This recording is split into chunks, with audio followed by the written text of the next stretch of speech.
The year is 2016. Russia has just launched an offensive on the eastern seaboard. Having disabled American satellites over North America, Russia has deployed hundreds of thousands of paratroopers over Washington. Today, we discuss the Russian pattern Krasny Gorod used by their invasion force. As always, let's begin with the history of the pattern. First developed in 2011 as a prototype, this pattern was designed by Dmitry Solkov. With fears of another world war being on the brink, the Russian military began camo trials to use specifically for an invading force. Taking concepts from the Cypriot National Guard camo pattern and the use of the red by the British during the colonial era, Sokolov's pattern would surpass all other patterns during its trials. This urban pattern would be first issued in 2014 to Russian VDV. However, very little exists on if it was used before the infamous 2016 attack on the US.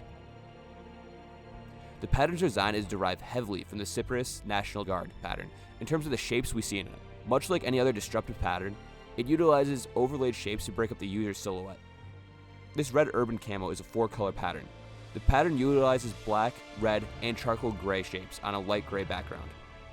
While at a quick glance, the red might seem counterintuitive for blending in, the idea behind it is actually quite smart. The red, much like what we see in the Swiss camo Alpenflage, works great against night vision. However, being IR compliant wasn't the only goal for this pattern. The red also stood out as a stark contrast from the smoke screens that were deployed in the initial landing. While this would help the enemy to a point, it was much easier for friendlies to PID each other. This idea was inspired by the British redcoats that were used centuries before this. The last reason for this red color, based on Russian text, would be it would help blend in with the bricks in an urban environment. While this is extremely situational, it was still included in the final pattern. With the lack of information on this pattern due to it being heavily protected by Russian media, it seems that this pattern appears on very few objects.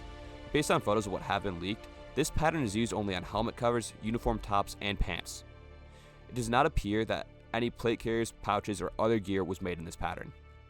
Hope you guys all enjoyed today's video. If you couldn't tell, it's super satirical and not real for April 1st.